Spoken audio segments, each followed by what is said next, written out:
الحمد لله الحمد لله رب العالمين الذي أرسل رسوله بالهدى ودين الحق ليظهره على الدين كله وكفى بالله شهيدا أشهد أن لا إله إلا الله وأشهد أن محمدا عبده ورسوله اللهم صل وسلم وبارك على سيدنا محمد النبي الأعظم أيها الناس اتقوا الله حق تقاته ولا تموتن إلا وأنتم مسلمون قال الله تعالى في كتابه الكريم أعوذ بالله من الشيطان الرجيم بسم الله الرحمن الرحيم والعصر إن الإنسان لفي خسر إلا الذين آمنوا وعملوا الصالحات وتواصوا بالحق وتواصوا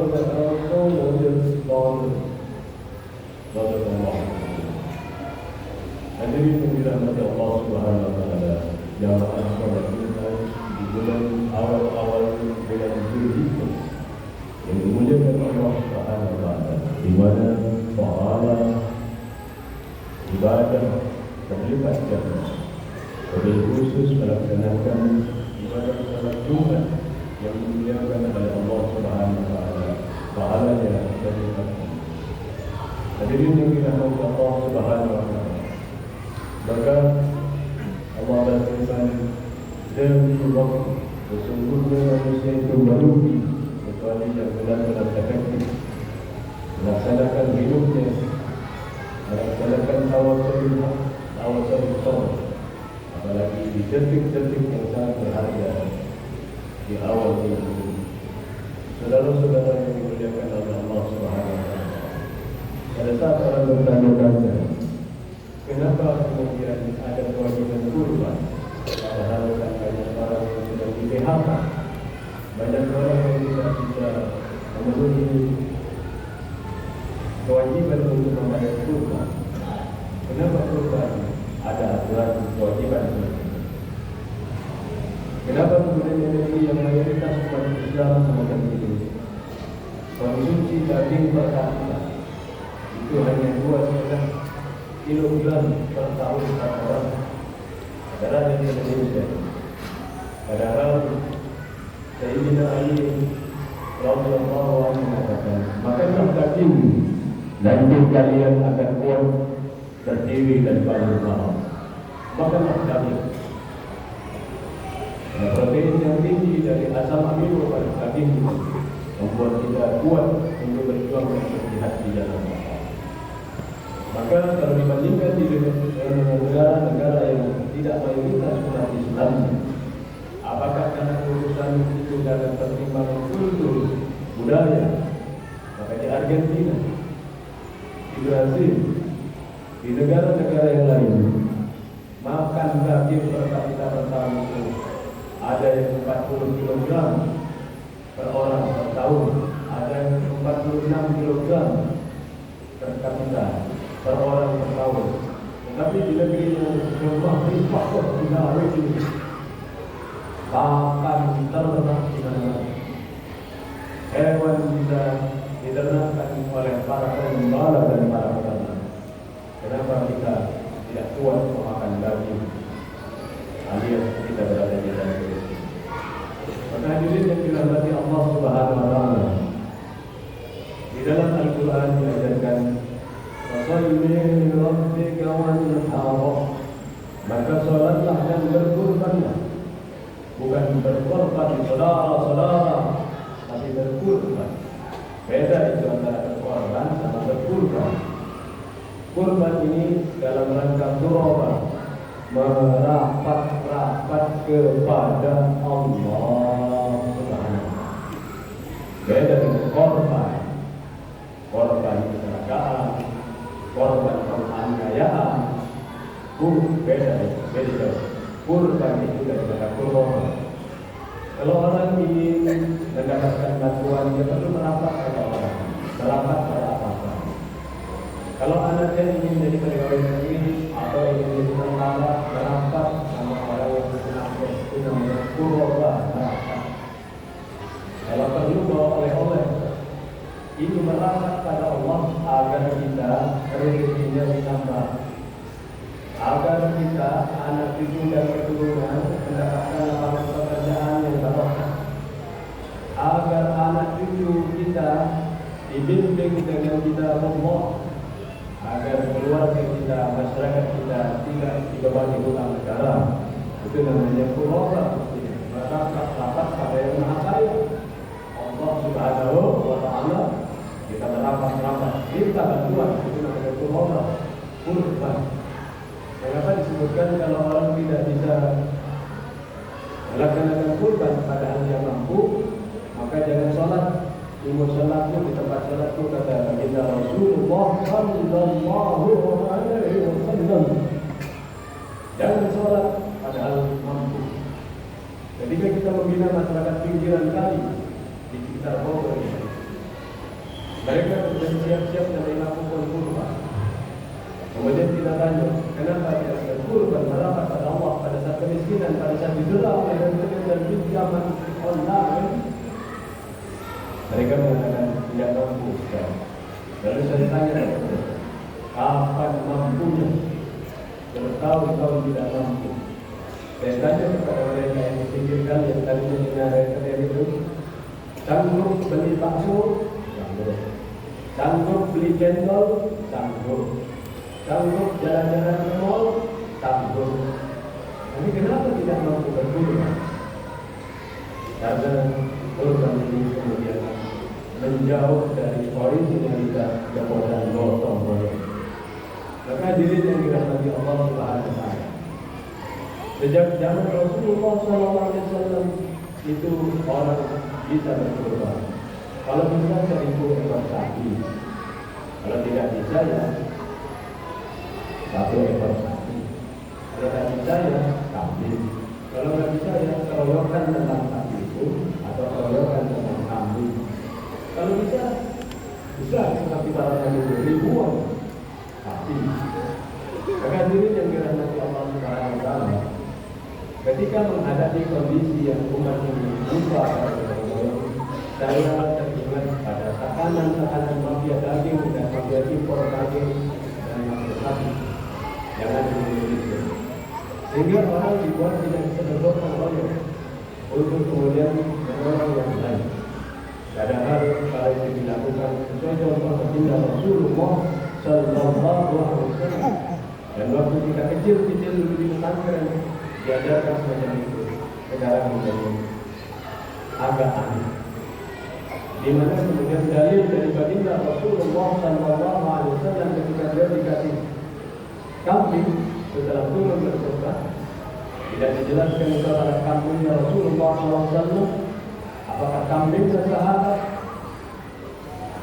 apakah kambing dari mana, tapi disebutkan dalam hadis Rasulullah diserahkan kambing, lalu disembelih oleh baginda Rasulullah SAW. Ini untuk Muhammad dan keluarga Muhammad. Jadi satu kambing itu terdiri dari gotong royong satu keluarga. Lalu sekarang ada yang mengatakan itu cuma pahalanya saja, itu gotong royong. Apakah dilarang waktu itu kemudian istri Rasulullah kemudian ikut menyumbang? Kalau memang itu kambing dari Rasulullah, tidak dilarang. Maka itu merupakan yang lebih dahsyat pada kambing kedua saudara-saudara. Lalu kemudian dibawakan kambing kedua, lalu disembelih ini untuk Muhammad dan umat Muhammad yang taat dan ridho kepada Rasulullah, taat kepada Islam, diajarkan oleh Rasulullah SAW. Maka ada yang mengatakan yang sampai cuma sahabatnya saja. Kenapa tidak dibahas? Kenapa Rasulullah mengatakan hadis semacam itu? Semacam kambing pertama dan kambing kedua. Saudara-saudara hadirin dirahmati Allah Subhanahu wa Ta'ala, kalau kita mau mendalami hadis-hadis yang semacam ini, maka kalau kita melihat takdir yang ada pada diri kita, 50.000 tahun sudah ditentukan kita berada di Indonesia. Maka jumlah Muslim untuk Indonesia itu adalah 248,22 juta jiwa menurut Kementerian Agama per 31 Desember 2024. Jika kemudian masing-masing orang itu menanggung 2.000 per hari. Siapa pun average, mau yang kaya, mau yang tidak kaya, menabung 2.000 per hari. Maka kalau selama 1 tahun akan terkumpul 181,2 triliun untuk biaya sapi kalau kita. Maka insya Allah kita akan korban di Kementerian Pertanian. Kita akan sampaikan ini stimulus terhadap peternakan, stimulus terhadap bagaimana supaya peternakan Indonesia bangkit dan tidak tergantung pada rente impor itu besar, saudara-saudara. Tapi kenapa kemudian peternakan kita lemah? Islam mengajarkan dengan metodologi kurma. Maka takbirnya Idul Adha itu berhari-hari. Kalau takbirnya Idul Fitri cuma satu, Allahu Akbar, Allahu Akbar, Allahu Akbar. Itu cuma satu. Kalau Idul Adha itu sampai tasyriknya juga, pengolahan daging tasyriknya, menjemur daging menjadi kering, dan keringnya hari tasyrik 3 hari untuk diawetkan, untuk didelegasikan. Kalau sekarang teknologinya sudah sampai kepada teknologi pengolahan daging seperti sosis, kornet dan sebagainya. Itu Islam, saudara-saudara. Maka kalau kemudian dikumpulkan itu dibagi-bagi dengan rata-rata harga sapi 23 juta, maka nanti akan terdapat 7,8 triliun sapi. Maka saya bilang ke kawan-kawan yang di pinggiran kali itu, kapan sanggupnya? Akhirnya mereka setelah mendapatkan kendaraan ini bergotong-royong turunan seperti kami waktu dilatih oleh kiai-kiai pesantren perjuangan terdahulu. Akhirnya mereka kemudian mendapatkan kurban, dan tadinya mereka cuma mendapatkan kupon, sekarang mereka mendapatkan kupon dan juga menjadi mohon berkorban. Karena berkorban itu urusannya merapat pada Allah. Anak ingin lulus ujian, anak ingin lepas dari kemabukan, zina, lepas dari narkoba, lepas dari pinjol dan jual, merapat pada yang punya waktu dengan cara berkorban. Waktunya cuma hari Idul Adha dan hari Tasyrik. Setelah itu penilaiannya biasa. Kenapa tidak melakukan merapat? Sedangkan ini merapat anak masuk tentara, merapat ingin anak masuk PNS, menabungnya untuk memberikan oleh-oleh dengan harga yang sangat mahal. Saudara-saudara hadirin yang dirahmati Allah Subhanahu wa taala. Jumlah masjid itu 800.000 di Indonesia dan 660 musala di Indonesia. Maka tidak kurang 540 sapi itu termusola yang mungkin disembelih dan dibagikan untuk umat. Ini ajaran Islam. Fasalli li rabbika wanhar. Maka salatlah dan berkurban agar nanti kalian kemudian saling menolong, membuat kekuatan, menghentikan mafia impor daging sapi, mafia perdagangan sapi, mafia dam. Itu akan dihentikan kalau kalian menggunakan 3 sebuah protokol. Maka yang bisa menyelesaikan riba ekonomi, riba hukum, riba politik, riba peternakan, itu hanya satu saudara, namanya gotong royong. Yang Allah walidah bersedekah, surat 2 ayat 176. Allah akan menghancurkan infrastruktur riba, cara berpikir riba, mindset riba, itu dengan cara gotong royong saudara. Begini diajarkan oleh Islam.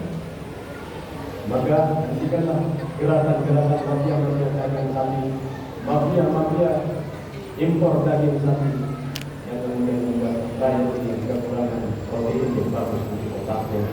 Laksanakan kurban dengan kekuatan ekonomi. Negara yang di negara Ibrahim jumlah umat kita yang sangat besar. Maka bersatu, moga-moga kita mendapatkan hidayah dari Allah. Kemudian di bulan Zulhijjah ini dan benar-benar memahami Islam bukan dari hal yang artifisial, dari kulit-kulitnya saja, dan tahu mengapa kemudian konsideran berhuruf dari hadis tadi itu untuk membuat umat Islam lebih berkaya. Barakallahu fiikum wa barakatuh. Wa nafa'ani wa iyyakum bima fihi min al-ayati wa dhikril hakim. Aqulu qawli hadza wa astaghfirullaha li wa lakum.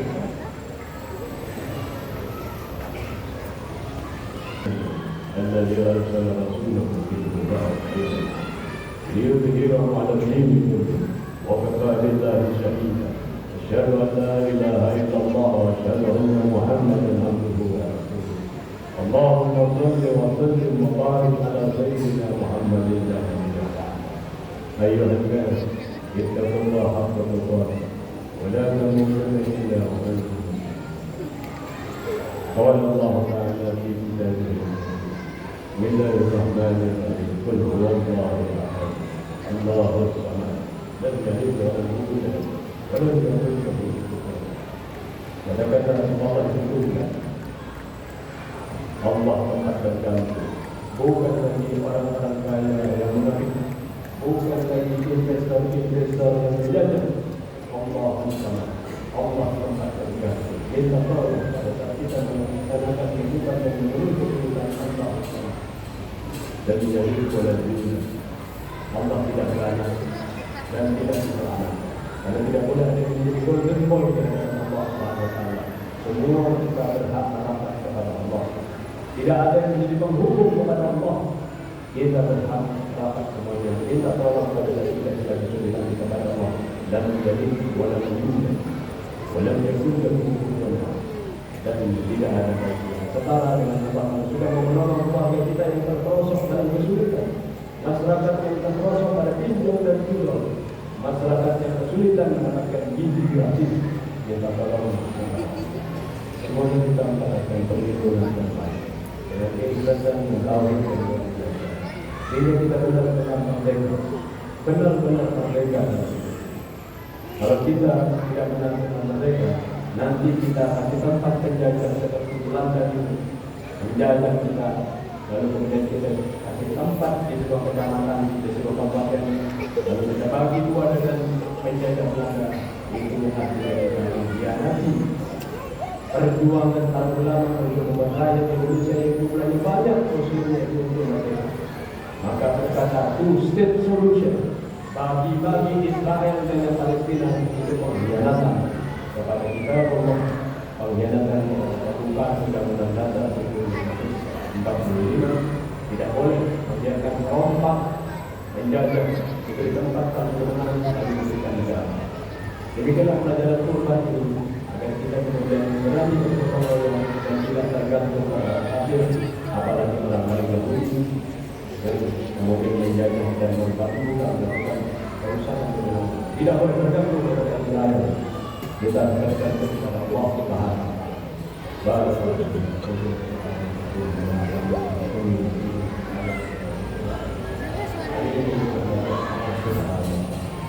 Mari kita berdoa kepada Allah, minta agar kita diselamatkan dari pemahaman Tuhan dan Tuhan yang betul-betul sebagaimana asbabun nuzul dan asbabun nuzul turun di hati. Lalu kemudian kita melaksanakannya dengan Allah yang mendapatkan barakah. Kita berdoa kepada Allah